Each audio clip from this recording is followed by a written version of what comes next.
A Japanese toddler sits on a crowded subway. Rush hour. Bodies pressed together. Noise everywhere.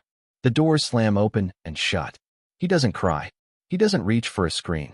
He doesn't pull at his mother's coat. He simply sits, still and quiet, watching the world move past him like it's the most natural thing. Now picture your kitchen.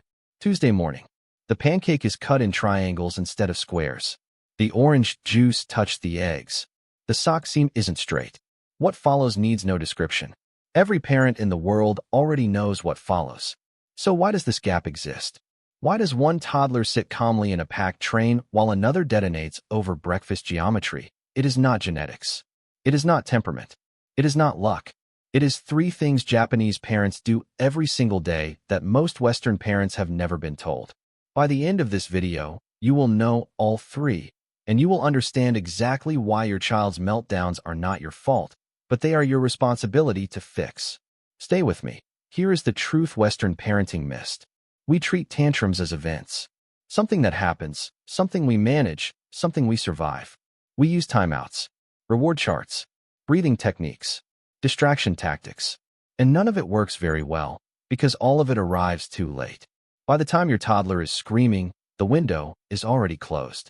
You are fighting a fire that was lit 3 hours ago. Japanese parents don't fight fires. They remove everything that could ever start one. A tantrum is not a behavior problem. It is a nervous system problem.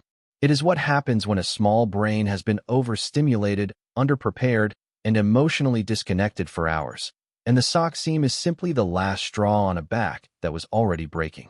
Japanese parents understand this, so they spend almost no energy managing tantrums. They spend all their energy managing the hours before the tantrum. That single shift changes everything. The first thing they do is build a predictable day.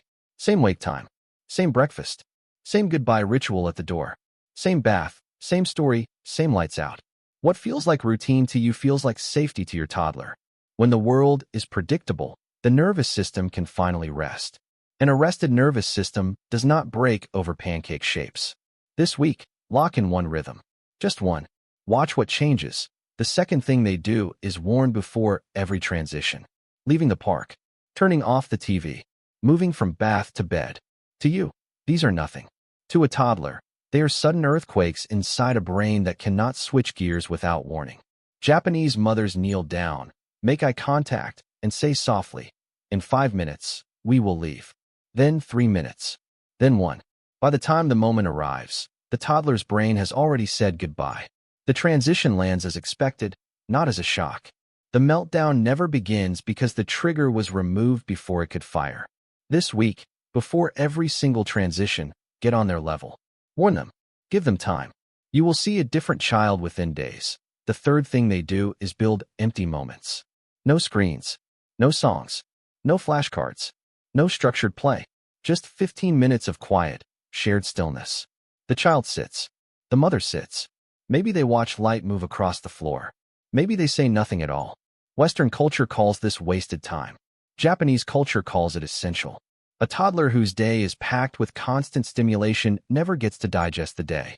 The nervous system stays permanently switched on. And a nervous system that never rests eventually breaks. 15 quiet minutes. That is all it takes to reset everything. Point 3 practices. A predictable day. A worn transition. An empty moment. None of them are dramatic. None of them cost anything.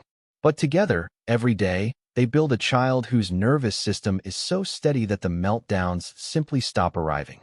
This week, pick one. Practice it for 7 days.